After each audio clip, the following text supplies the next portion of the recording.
고난이 탄생으로부터 시작하죠. 탄생 자체가 고난이죠. 성장을 하셨고, 그리고 사명의 길을 끝까지 결심하셨고,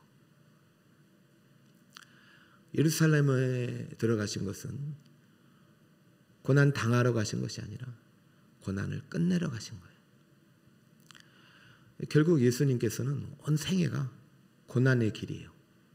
예수님이 선택한 것이 아니라 하나님의 보내심에 예수님이 순종하신 것이죠. 그러니까 고난을 당하신 것이죠. 그분은 고난을 당할 이유가 하나도 없는 분이잖아요. 그러니까 당하게 되는 거죠. 내가 잘못한 것은 고난을 받는다 하겠지만 예수님은 잘못한 게 하나도 없잖아요. 우리 때문에 고난을 당하시고 우리 때문에 오늘 숨지신 거예요. 이 예수님의 죽음이 나의 죽음이 되길 축복합니다. 예수님의 부활이 나의 부활이 되기를 축복합니다. 그럴 때 살아나는 것이고 그럴 때 문이 열리는 것입니다. 오늘 금요일에 예수님의 구속의 사건, 십자가 죽음의 사건을 좀 한번 재구성해 보겠습니다. 자, 목요일 날 저녁 9시쯤에 아마 겟세마네 동산에서 기도가 시작되셨을 거예요. PPT를 한번 띄워주십시오. 네, 목요일 날 9시 우리 최후의 만찬을 마치시고 겟세만에서 기도가 시작되셨고 3번 왔다 갔다 했으니까 3시간 정도 걸립니다. 그래서 금요일 0시 정오에 체포가 된 거예요. 유다가 사주를 해서 체포되고 가야바 대제사장 앞에서 신문을 받으시고 새벽 3시쯤에 공회에 재판을 받게 되는 것입니다. 최고 법정입니다. 유대인에게는 최고 법정인데 이들에게는 사형권이 없어요. 그때는 이제 나라의 국권이 없기 때문에. 그래서 빌라도에게 보내었고, 빌라도는 죽일 죄가 없다. 헤로데한테 다시 보내고 왔다가 일이 가게 된 거죠. 그러다가 도저히 밀란이 일어날까 하여 6시쯤 빌라도는 판결을 내립니다. 땅땅 십자가에 형에 처하노라. 그리고 나서 골고다로 향하게 된 거죠. 그리고 9시쯤 돼가지고 유대 시간으로는 제3시고 우리나라 시간으로는 현재 시간으로는 오전 9시에 십자가에 못이 박히시고 그때부터 7마디를 남기신 거예요. 우린 다 한번 배웠잖아요. 저들을 용서해달라. 응? 오늘 네가 나와 나가니 있으리라. 여자요, 아들입니다. 야, 어머니다. 할렐루야 마스막다니. 왜 나를 버리십니까? 그리고 아마 그리고 나서 이제 한 12시부터 어둠이 맺던 것 같아요. 이걸 이제 6시라고 보고 있고요.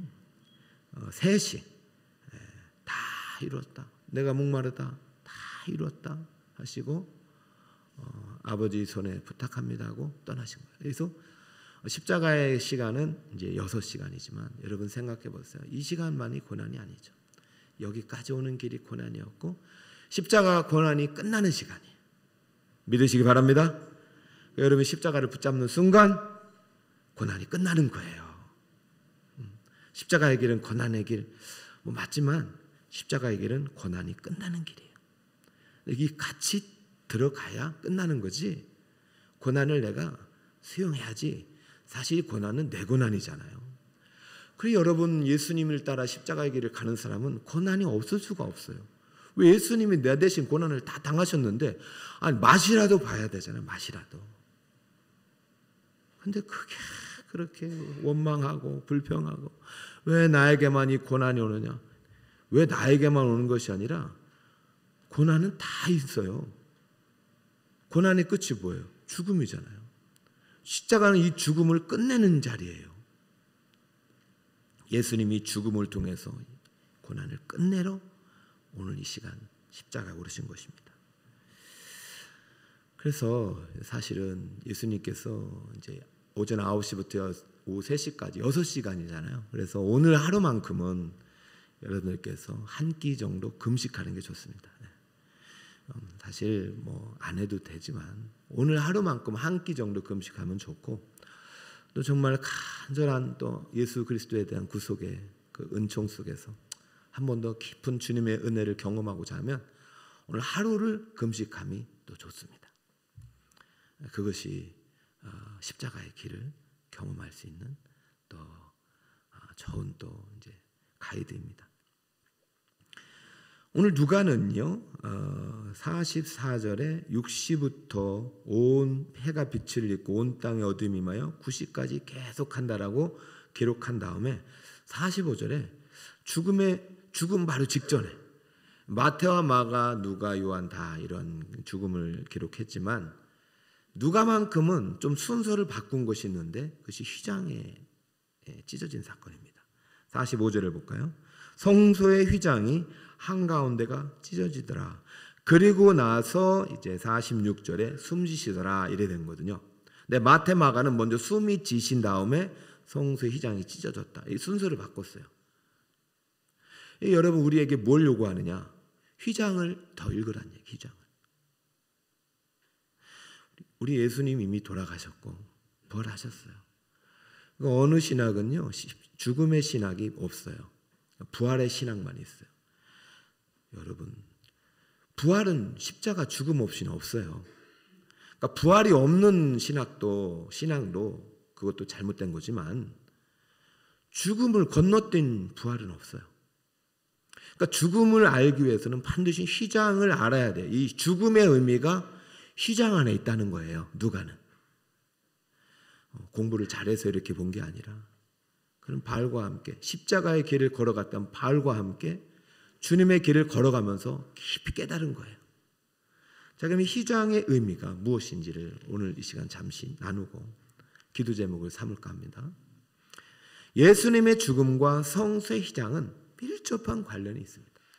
첫 번째, 한번 따라 읽읍시다. 시작. 휘장은 하나님과 인간의 장벽을 의미합니다. 장벽을 의미해요. 여러분 지금 장벽이 없잖아요. 근데 휘장은 장벽이라는 거예요. 레위기를 보면 이런 말씀이 있어요. 16장에 2절에 여호와께서 모세에게 이르시되 내 형 아론에게 이르라 성소 휘장 안 법궤위 속죄소 앞에 아무 때나 들어오지 말라. 그리하여 죽지 않도록 하라. 왜냐하면 내가 구름 가운데서 속죄소에 나타남이라. 여러분 에덴을 잃어버린 인생들이 하나님을 만날 수 있는 유일한 장소는 지성소입니다.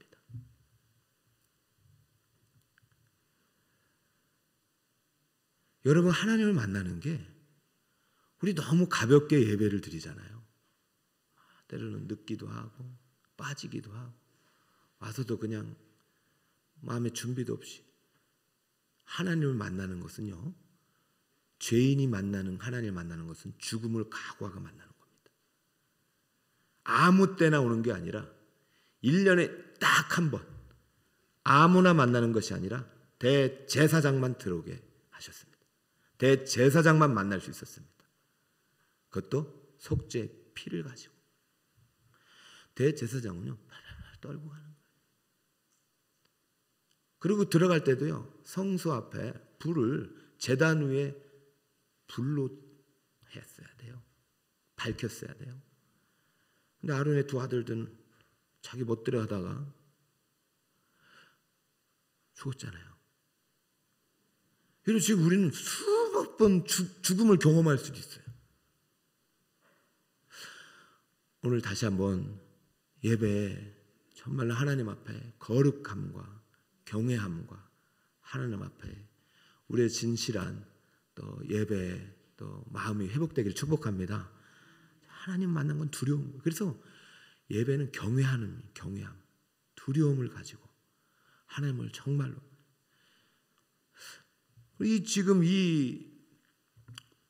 그래서 아무 때나 못 들어오게 하도록 뭘 만들려면 휘장을 만든 것입니다. 휘장은 성소 안에 지성소를 구분하는 장벽이에요. 그래서 정한 때 1년에 한 번 정한 사람 대제사장 정한 방법 피를 가지고 불을 켜고 제사장만이 바로 들어갈 수 있습니다. 그런데 이것을 누가 찢어버렸어요? 예수님이 찢으신 거예요. 그러면요, 생각해 보세요. 예수님은 누구십니까? 대제사장이셔야 되죠. 찢으면 됩니까? 돼요, 안 돼요? 안 되잖아요. 그렇기 때문에 죽으신 겁니다. 여러분, 율법은요, 예수님이 다 지키신 거예요. 율법대로 해야 되는 거예요. 그런데 예수님이 이 장벽을 허물기 위해서 찢으셨는데 그것은 율법을 어긴 거기 때문에 죽으신 거예요. 자, 지금 예수님께서 어겼다기보다는 하나님께서 이 모든 구약의 제사를 완성하시기 위해서, 끝내기 위해서, 더 이상 하나님과 인간의 장벽을 사라지기 위해서 무너뜨리신 것입니다. 그런데 이 장벽이 무너질 수 있는 유일한 방법은 뭡니까? 죽음이라는 거죠. 자, 십자가 죽음 앞에 휘장이 찢어졌다는 얘기를 지금 누가가 하고 있다는 사실 앞에 우리 예수님의 죽음의 의미가 바로 이 장벽을 무너뜨린 사건임을, 구속의 사건임을 진정으로 우리 믿음 안에 수용되기를 축복합니다. 자, 휘장은 하나님과 인간의 장벽이에요. 이것을 예수님이 무너뜨리셨죠. 깨뜨리셨죠. 그렇기 때문에 여러분 오늘 하나님 만날 수 있는 줄 믿습니다. 하나님 만납시다. 네. 두 번째 휘장은 성육신하신 예수님의 무엇을 의미한다고요? 육체를. 하나는 장벽이고 하나는 육체를 의미합니다. 히브리서 10장 19절이 정말로 누가 썼는지는 잘 모르는데 바울이라는 얘기가 있어요. 그러나 확인되지 않았습니다. 그러므로 형제들아 우리가 예수의 피를 힘입어 성소에 들어갈 담력을 얻었나니. 누구를 힘입어? 예수의 피를 힘입어. 할렐루야. 이제 짐승의 피에 세제는 사라졌습니다. 예수의 피, 예수의 죽음을 통해 죽으실 때 흘리신 피를 힘입어 성소에 들어간다. 지성소를 말합니다. 20절 그 길은 우리를 위하여 휘장 가운데 열어놓으신 새로운 살 길이요. 할렐루야. 휘장 가운데라는 휘장이 찢어졌으니까 들어갈 수 있는 거예요. 이제 여러분 마켓은 못 들어오는데 찢어졌잖아요. 사라졌잖아요. 잠깐 열었다가 닫힌 게 아니잖아요. 이제 의미가 없어졌어요. 무너졌어요. 그러니까 들어가는 것입니다. 근데 중요한 말을 하죠. 같이 한번 읽읍시다. 휘장은 시작. 휘장은 곧 그의 육체니라. 할렐루야. 할렐루야. 그러니까 우리 이제 휘장 안으로 들어온 것이 아니라 누구를 통해서 예수 그리스도를 통해서 누구를 만나는 것이요? 하나님을 만나는 시대가 되었죠. 그러니까 가톨릭의 가르침은 조금은 잘못됐죠. 왜 우리 안에 중보자가 따로 필요 없어요? 예수님이 우리의 중보자가 되는 거예요. 그러니까 중보자라는 용어를 함부로 붙이는 게 아니라 예수님이 우리의 중보자가 되시고 우리는 예수님을 통해서 들어가는 것입니다. 할렐루야. 예수님의 이름으로 기도하는 것입니다. 장막이 무너졌어요. 예수님을 통해서 살 길이 열린 거예요. 휘장 안으로, 휘장이 길이잖아요. 막혔던 길이 휘장이 잠시 열릴 때 들어가는데 이제 예수님께서 죽음을 통해서 완전히 휘장을 무너뜨리시고 장벽을 무너뜨리시고 예수님을 통해서 길을 여신 거예요. 그런데 이때 참 놀라운 표현을 누가 씁니다. 마태는 이렇게 썼어요. 성소 휘장이 위로부터 아래까지 찢어져 둘이 되고, 마가는요 성소 휘장이 위로부터 아래까지 찢어져 둘이 되고. 이거 딱 맞아요. 그죠? 근데 누가는 이 표현들을 알고 있는 사람이에요. 직접적인 사도는 아니니까. 아하, 성소의 휘장이 어떻게 찢어졌습니까? 한가운데가. 자, 그러면 이게 원이 만드는 게 아니에요. 원이 뚫린 게 아니라, 자, 성소의 휘장이 이렇게 돼 있다면 10m가 있다면 딱 정중앙 5m에 딱 찢어졌는데 인간이 찢은 게 아니라 누가 찢으셨다? 하나님. 예수님은 하나님이죠. 자, 육체가 찢어지면 그게 죽는 거잖아요. 왜 고난을 당하고 죽임을 당하신 예수님이냐면 예수님이 죄를 받으신, 죄가 지어진 분이 아니잖아요. 예수님이 죄가 아니잖아요. 우리 죄를 대신 당하신 거죠. 우리 죄값을 대신 치르신 거잖아요. 사랑하는 여러분, 예수님의 죽음은 속죄의 죽음이고 대속의 죽음입니다. 자기 죄가 아니라 바로 우리 죄를 대신 짊어지시고 죽으신 거예요. 무죄한 분이 죽으시고 백성들의 죄를 다 가지고 자신의 죽음을 통해서 길을 여신 것입니다. 할렐루야. 그러므로 십자가의 길은 생명의 길이고 휘장은 생명의 문이 되는 것입니다. 이 휘장은 예수님의 육체입니다. 예수님의 몸이 문입니다. 예수님이 생명의 문이고 양의 문입니다. 그럼 우리 성찬식은 그 문이 되시고 생명이 되신 예수님을 먹고 마시는 거예요. 예수님의 육체가, 예수님의 피가, 살이 우리 안에 믿음으로 들어올 때 우리에게 생명이 시작되는 것입니다. 할렐루야. 예수님을 통해서 생명이 시작되는 거예요. 가운데로 위로부터 아래로 쫙 찢었다는 건 첫 번째 하나님의 주권성. 이 모든 것은 하나님이 계획하신 거예요. 이 죽음은 하나님의 주권이에요. 하나님의 심판의 결과예요. 예수님은 그 심판을 인간의 대표로 당하신 거예요. 정중앙이 찢었다는 것은 공평한 거예요. 좌우 대칭이 되는 거잖아요. 유대인이나 헬란이나 가난한 자나 부한 자나 병든 자나 건강한 자나 모두 예수 그리스도를 통해서 하나님을 만날 수 있고 예수님을 통해서 생명의 문이 열리게 되는 것입니다. 그러므로 이번 누가복음의 대주제가 뭐예요? 누가 함께 읽는 십자가의 길, 무슨 길? 생명의 길입니다. 십자가의 길은 7가지로 제가 설명하고 있잖아요. 탄생부터 승천까지. 이게 다 십자가의 길이에요. 십자가가 그 일주일이 아니라니까요. 여러분, 우리 고난주간에 대해서 좁은 의미의 고난주간은 일주일이죠. 그런데 넓은 의미로 우리 인생의 길, 신앙의 길은 탄생부터 죽음의 순간까지, 그리고 승천까지. 그러니까 우리 그 예수님을 우리가 믿음으로 받아들이면 우리의 인생도 어떻게 돼요? 이 땅에 태어나는 순간부터 하늘에 올라가 주님의 품에 안기는 그날까지, 재림의 그날 완전한 부활의 몸을 맞는 그날까지, 이것이 모든 구원의 여정임을 믿으시기 바랍니다. 그러므로 우리 아직 끝나지 않은 거예요. 아직 십자가의 길은 끝나지 않은 거예요. 예수 믿고 구원 받았어도 아직 부활의 날, 우리 승천의 날, 주님을 다시 만날 그날이 아직 종말의 때가 아직 오지 않았기 때문에 우리는 끝까지 십자가를 붙드시길 바랍니다. 십자가를 놓지 마시기 바랍니다. 예수님과 함께 십자가의 길, 생명의 길을 끝까지 걸어가시길 축복합니다. 자, 세 번째 휘장은 그래서 영원한 생명의 문을 의미하는 것입니다. 따라해볼까요? 시작.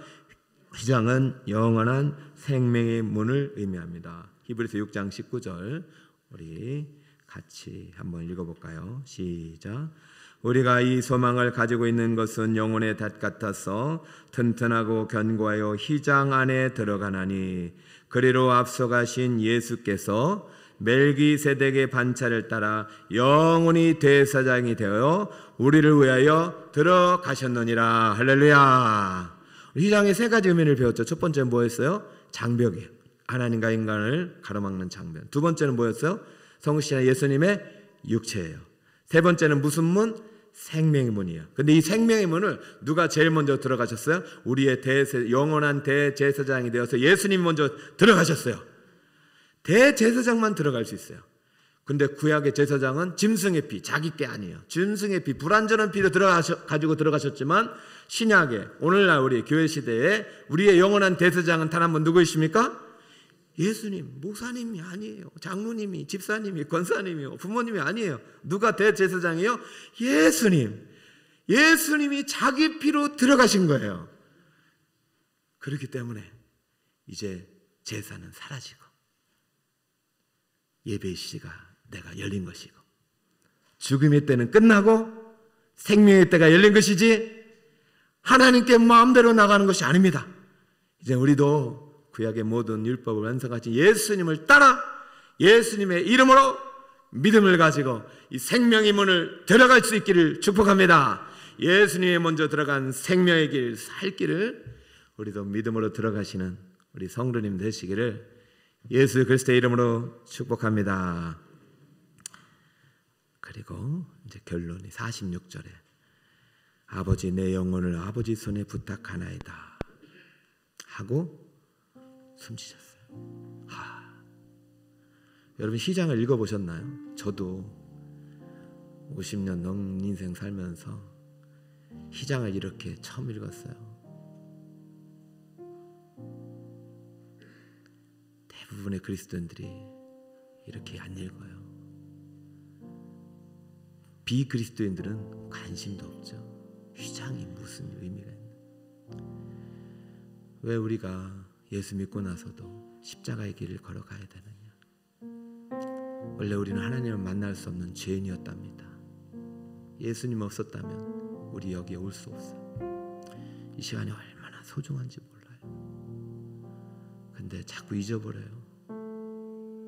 그 죽음을, 그 부활을, 그 고난을, 나 때문에 당하신 그 십자가의 길을 잊지 마시고 오늘 성찬식에 꼭 나옵시다. 잊고 살아가는 성도들이 있다면 손잡고 나옵시다. 금요일만이라도 주님 앞에 다 나왔으면 좋겠어요. 인자의 복음 5번째 죽음, 고난 당하신 거예요. 죽음 당하신 거예요. PPT 띄워주세요. 죽음 당하신 거예요. 그리고 나서 숨지셨어요. 이 죽음으로 고난을 끝내신 거예요. 예수님의 죽음이 여러분의 고난을 끝내실 것입니다. 예수님의 십자가가 오늘 여러분의 기도의 제목에 응답의 이유가 될 것입니다. 예수님의 죽음과 성수의 휘장은 밀접한 관련이 있어요. 휘장은 하나님과 인간의 장벽, 휘장은 성육신하신 예수님의 육체, 휘장은 영원한 생명의 문입니다. 자, 기도문을 같이 읽어봅시다. 시작. 영원한 대제사장이 되신 예수님의 피를 힘입어 날마다 성수에 들어가 영생의 복을 누리게 하옵소서. 이 복이 여러분 안에 가득하기를 축복합니다. 비바람